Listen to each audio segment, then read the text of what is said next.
अस्वच्छ मन के उपद्रव एवं उत्पात। भगवान ने मनुष्य के शरीर को इस योग्य बनाया है कि यदि उसका व्यक्तिक्रम न किया जाए तो वह निसंदेह दीर्घजीवी हो सकता है और जब तक आयुष्य पूरा न हो हंसी खुशी के साथ निरोग जीवन व्यतीत कर सकता है। प्राचीन काल में यहाँ सभी दीर्घजीवी होते थे। अब भी जिनके शरीर और मन पर अनावश्यक दबाव नहीं पड़ा है वे दीर्घ जीवन का सुख उपभोग करते हैं। दीर्घ जीवन का मूल कारण। इन सब 1.5 वर्ष के सामने पड़े 2 समाचार पत्रों में ढेरों दीर्घजीवियों के समाचार मौजूद हैं। धुन्नी का समाचार है कि सन 1857 के गदर की आंखों देखी गाथाएं सुनाने वाले धुको मेहता की मृत्यु 130 वर्ष की आयु में हुई। मेहता ने 4 आना मासिक वेतन से नौकरी शुरू की थी। अब से 2 वर्ष पूर्व अर्थात सन 1959 तक वह ग्राम में चौकीदारी की नौकरी करता था और शरीर से पूर्ण निरोग था। हुगली जिला में पुरसुरा थाना के अंतर्गत पाड़ा ग्राम की तिनकोरी नामक महिला की मृत्यु 125 वर्ष की आयु में 23 दिसंबर को हुई।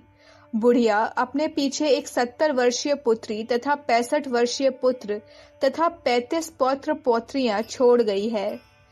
कानपुर अनवरगंज निवासी 151 वर्षीय वृद्ध मौलाना बहादुर अली शाह की मृत्यु हो गई। उन्हें अपने घर में बड़ा आनंद आता था। स्वर्गीय मौलाना ने अपनी अंतिम इच्छा यही प्रकट की कि उन्हें उनके उसी मकान में दफनाया जाए जिसमें उसने हंसी खुशी का जीवन व्यतीत किया। अकोला 9 अप्रैल का समाचार है कि भारत के सबसे वयोवृद्ध व्यक्ति इमाम अलीशा का मालेगांव जहांगीर में देहांत हो गया। अलीशा की आयु मृत्यु के समय 178 वर्ष की थी। भोपाल का समाचार है कि होशंगाबाद के प्रसिद्ध कांग्रेस कार्यकर्ता चौधरी धन्ना लाल का स्वर्गवास 115 वर्ष की आयु में हो गया। वे 1857 गदर की आंखों देखी घटनाएं सुनाया करते थे।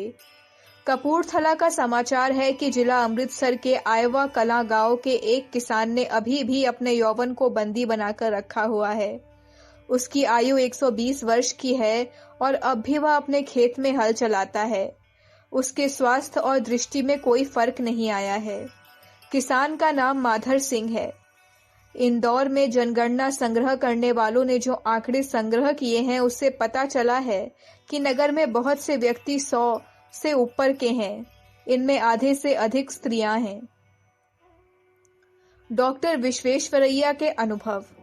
भारत के सुप्रसिद्ध इंजीनियर श्री विश्वेश्वरैया से उनकी 100वीं वर्षगांठ के अवसर पर इस दीर्घायुष्य का कारण पूछा गया तो उन्होंने बताया कि नियत समय पर भोजन, थोड़ी खुराक, खूब भूख लगने पर खाना, 6 से 8 घंटे सोना, 3-4 मील तेज पैदल चलना, 8 घंटे श्रम करना, विलासिता से दूर रहना दीर्घ जीवन के आवश्यक नियम हैं। उन्होंने कहा, इससे भी अधिक आवश्यक यह है कि मनुष्य प्रसन्न चित्त रहे, चिंता, क्रोध, उद्वेग और उत्तेजना से बचे, साथ ही मन को पवित्र, निष्कपट एवं शांत संतुलित रखे। संसार में जितने भी दीर्घजीवी हुए हैं उनका आहार विहार संयमित रहने के अतिरिक्त एक सबसे बड़ा प्रधान कारण यह रहा है कि उन्होंने अपने मन के उद्वेगों और उत्तेजनाओं से बचाए रखा। प्रसन्नता, आशा, उत्साह और निष्कपटता को अक्षुण्ण बनाए रखा। प्रफुल्लता का वातावरण। लंदन 28 नवंबर का समाचार है कि सैम एवरेट नामक ब्रिटेन ने 108 वर्षीय वृद्ध ने एसेक्स अस्पताल में अपनी छाती का ऑपरेशन कराने के बाद बहुत जल्दी डॉक्टरों और नर्सों को आश्चर्य में डाल दिया। एवरेट ने कहा, आशा, उत्साह, प्रसन्नता, धीरज और शांति के मनोभावों को स्थिर रखकर ही मैंने अपनी जीवनी शक्ति को बनाए रखा है और आगे भी बहुत दिन तक उसे बनाए रखूंगा।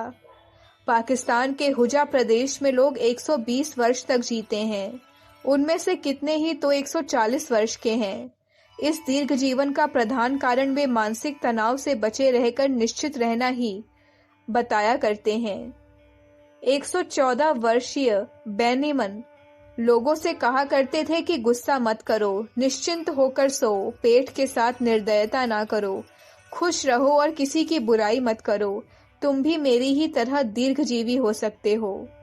कैपिकिन चीन का चांग बोंग 151 वर्ष जिया। वह बताता था कि मैंने कभी अपने दिमाग को गर्म नहीं होने दिया। क्रोध और चिंता को मैंने सदा अपने से हजारों कोस दूर रखा है। बुल्गारिया के स्वास्थ्य विशेषज्ञ एक दीर्घजीवी डॉक्टर चनी कॉक ने अपने जीवन के अनुभवों का निष्कर्ष प्रकाशित करते हुए लिखा है, उत्तेजक मनोविकारों से दूर रहना चाहिए। शोक, संताप, निराशा, पश्चाताप, विक्षोभ एवं अशांति उत्पन्न करने वाले विचार ही आयु को क्षीण करने के प्रधान कारण हैं। कामुकता, क्रोध, ईर्ष्या, घृणा, स्वार्थपरता एवं लालच के विचारों में डूबे रहने वाला मनुष्य कभी दीर्घजीवी नहीं हो सकता।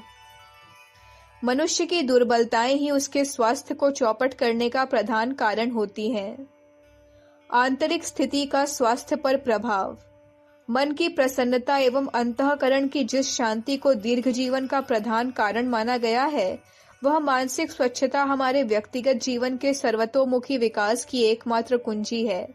आयु का लंबा होना और निरोग रहना तो उसका एक बहुत छोटा लाभ है। वस्तुतः महानता का सर्वतोमुखी आधार ही वह है।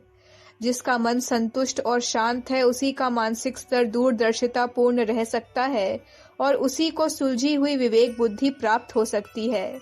मन की शांति कोई बनावटी या बाहरी चीज नहीं है जिसे कोई अभ्यास करके या किसी उपचार द्वारा प्राप्त किया जा सके। यह तो केवल उसी आध्यात्मिक आधार पर प्राप्त हो सकती है जिसे उदारता, कर्तव्य पालन, सदाचार या सहनशीलता कहते हैं। अनुदार, कर्महीन, दुराचारी एवं असहिष्णु व्यक्ति जरा जरा सी बात पर चिंतित, उत्तेजित, निराश एवं उद्विग्न हो उठते हैं। उनकी यह दुर्बलता आरोग्य को ही नहीं खाती वरन मनोभूमि को भी मलिन बना देती है। उसमें नाना प्रकार के दोष दुर्गुण पैदा हो जाते हैं जो किन कर्तव्य मूढ़ बनाकर न करने योग्य काम करने वाले मूढ़मती जैसे आचरण करने को विवश करते हैं। आवेश और उत्तेजना। हम देखते हैं कि उत्तेजना और आवेश से ग्रसित मनुष्य जरा जरा सी बात पर न करने योग्य ऐसे कार्य कर बैठते हैं जिनके लिए उन्हें जीवन भर संताप की आग में जलना पड़ता है। आत्महत्याएं बहुधा ऐसी ही उद्विग्न अवस्था में होती रहती हैं।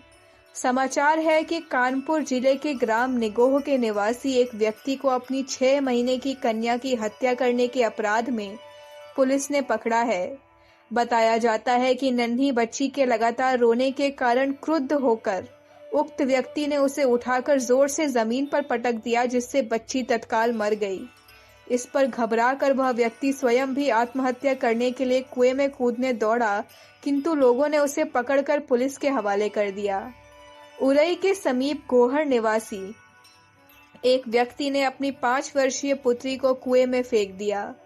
पिता अपने दुधमुहे हैं, पुत्र को भी कुएं में फेंकना चाहता था, पर पत्नी उसे लेकर भाग खड़ी हुई और किसी प्रकार उसकी जान बची।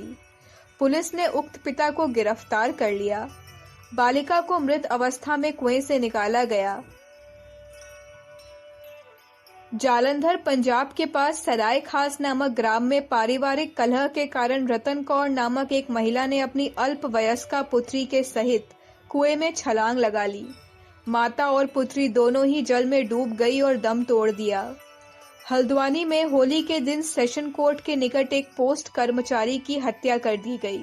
बताया गया कि 2 युवकों ने रंग डालने के विवाद को लेकर अन्य 2 व्यक्तियों पर चाकू से आक्रमण कर दिया, जिससे एक व्यक्ति की तत्काल मृत्यु हो गई। दूसरे को गंभीर अवस्था में अस्पताल में दाखिल किया गया। बुलंदशहर नगर से 4 मील दूर नैथला ग्राम के निकट 2 घोड़े, तांगे के कोचवान एवं तांगों में बैठे हुए मुसाफिरों में दौड़ की बहस छिड़ गई। कुछ देर तो दौड़ चली, परंतु अंत में एक मुसाफिर के कुछ तानाकशी करने पर दूसरे तांगे के मुसाफिर क्रुद्ध हो गए और मारपीट होने लगी।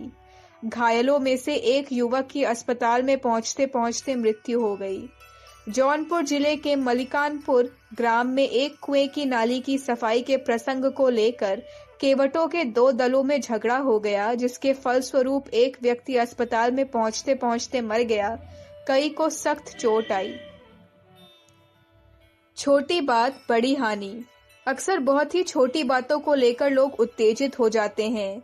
धैर्य और विवेक से काम लिया जाए, सहिष्णुता और समझदारी को आधार लेकर कलह के छोटे से कारण का समाधान कर लिया जाए तो बात उतनी न बढ़े जितनी कि उत्तेजना में लुप्त हुए विवेक के कारण बढ़ जाती है।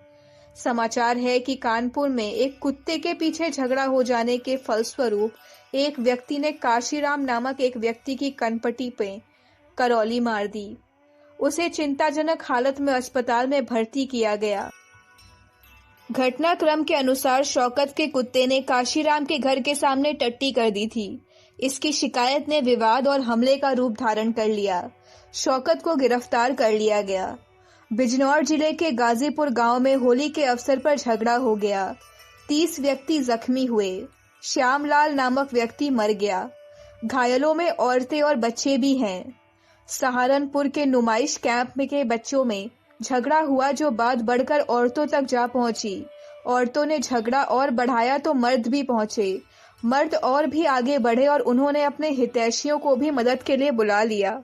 परिणाम स्वरूप यह झगड़ा राजनीतिक दलबंदी का अखाड़ा बन गया और 7 आदमियों के सर फट गए। पुलिस ने दोनों ओर के कई व्यक्तियों को गिरफ्तार कर लिया।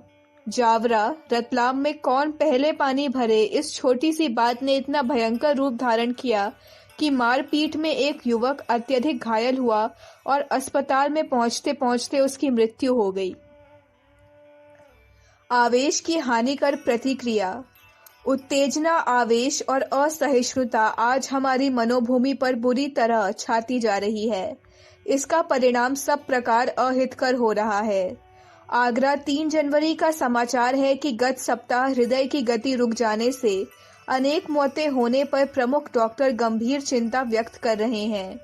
हृदय की गति अचानक बंद हो जाने से अभी अभी 20 मृत्यु हुई हैं और आगरा अस्पताल में हृदय रोग से पीड़ित रोगियों की संख्या बहुत अधिक हो गई है।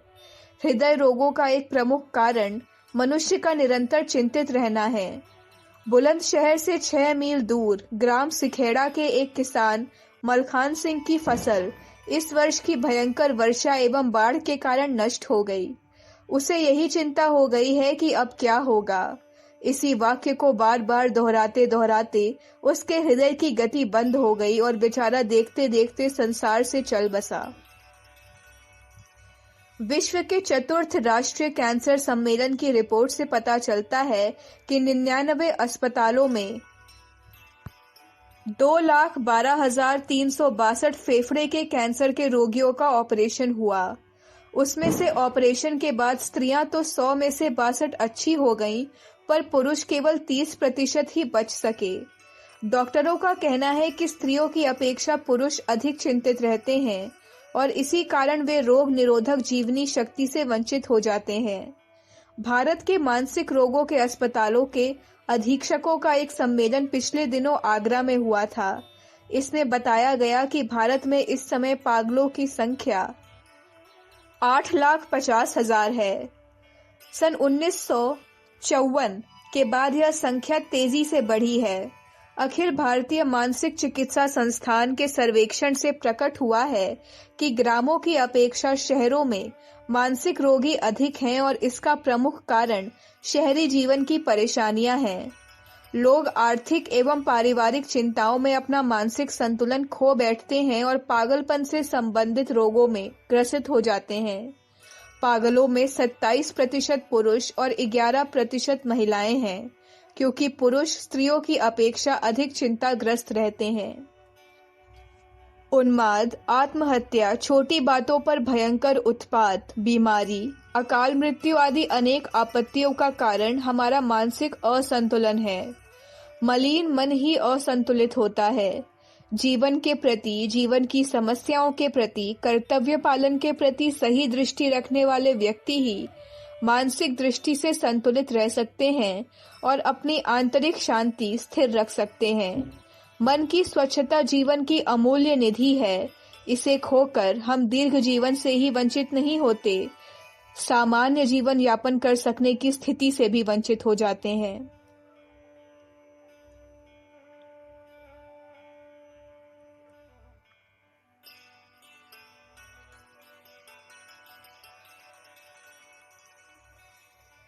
अखंड ज्योति, फरवरी 1962, पृष्ठ संख्या 17, 18, 19, 20, 21।